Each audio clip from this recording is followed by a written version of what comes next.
Hey guys, so I want to talk about off days and those moments where you feel like you are totally whiffing the ball, your judgment is off, your speed of play is slower than normal, and just nothing's really going right for you. I want to talk about how pros handle these off days, what you can learn from them, how and why you should still train when you're feeling one, and I even want to reframe your off days as a rare opportunity to practice in a way you don't always get a chance to, as well as 4 main benefits for doing so. This approach, if done right, can greatly improve your level of play over time. So I want to start with a concept I've heard from the weightlifting community. I don't recall an exact quote, but the idea is something along the lines of, the most successful lifters hit the gym even on days when they feel below average or don't want to. Weightlifting is a sport that requires tons of dedicated, consistent training with lots of intensity. These guys can definitely feel days where they have below average levels of energy or intensity before they even get to the gym. The best athletes in this field go to the gym even when they don't feel like it, at least for the sake of consistency.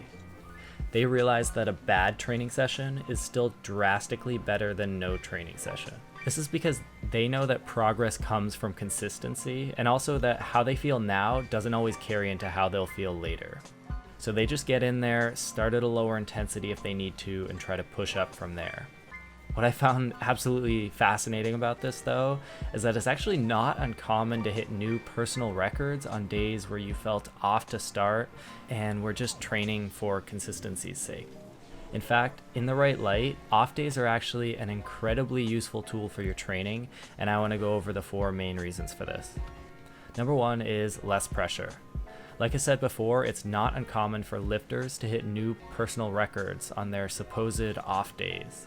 This is likely due to lowered expectations for themselves and therefore less pressure. When we go into a game knowing that we're having a bit of an off day, we can focus less on the results and more on just playing the game. This helps us relax more and helps us get into a better state of flow, which can actually improve performance. Number 2 is risk taking. When I feel I'm having an off day, my focus isn't on winning because I already know I'm probably not going to do well. So I tend to let myself off the hook a bit, just focusing at least on getting my reps in for the day. This attitude can actually help me feel more comfortable with taking risks and playing outside of my normal comfort zone. There might be a shot that I've been practicing but aren't totally comfortable with yet. In a game on an off day, since I don't really care as much, I might go for that shot more often than normal. Plus, like number 1, when we care less about the result, we may be even more likely to succeed. So these shots, which might normally be a stretch, have a real shot at working out for us on these days. This can have a very permanent effect on my level of play, because after taking this uncomfortable shot a few times, I might actually hit it. Now that it's clicked and I know I'm capable of hitting it in a game, I'll be increasingly more comfortable with hitting it more often in the future, and this will quickly snowball it into my wheelhouse forever. So number 3 is its great mental training. Numbers 1 and 2 kind of go over ways where these off days can turn into something great.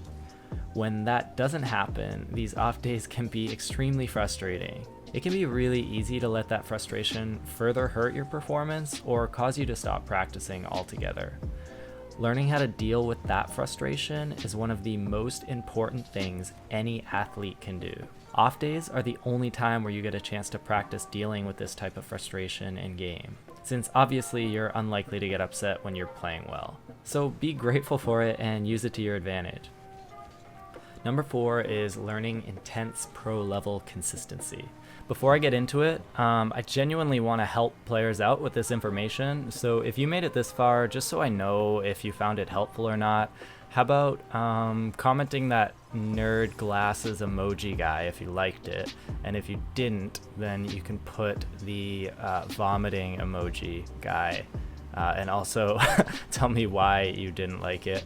If you're on the PC, I'll put these emojis in the description so you can copy and paste it. But this is a super new channel, so this kind of stuff helps out so much, and it'll make it easier for me to put out more content like this.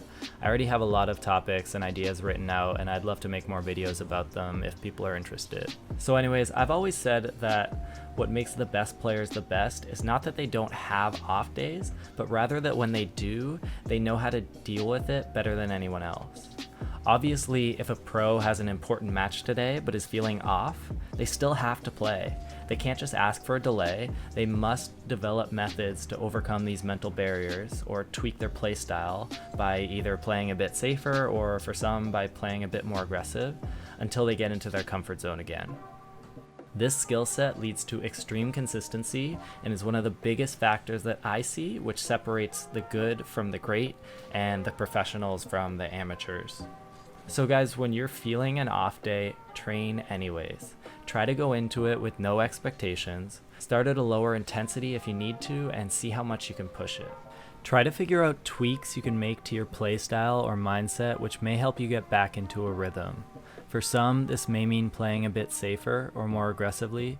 For you, it may mean something else altogether. Keep experimenting with new approaches to this until you figure out more about your own style of adapting. I personally find it helps to watch videos of pros playing matches in big tournaments as well.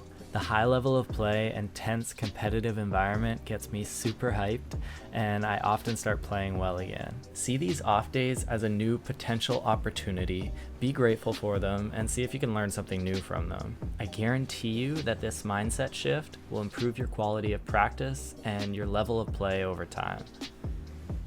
Now, I do want to note as well that it's important to find a balance with this type of training. If you notice you're not caring at all and creating bad habits, play more free play than ranked for now. The key is to be okay with losses for the day, but not be okay with giving up. Just because you care less about the result doesn't mean you aren't still trying to win. You're learning here how to try even when you don't think you can win, which is another important skill, so I guess that's like a fifth bonus benefit for you guys.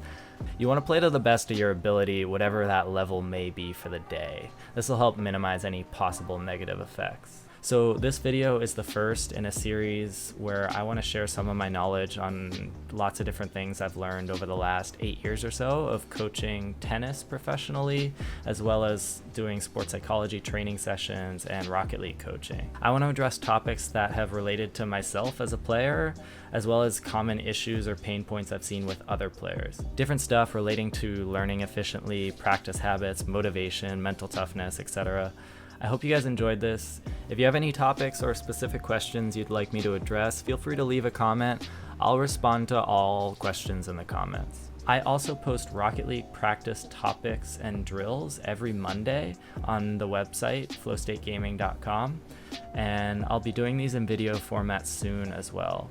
Again, if you guys like this content, please consider liking or subscribing. This is a super new channel, so every single like makes a huge impact right now. Thanks so much, guys. Now go practice.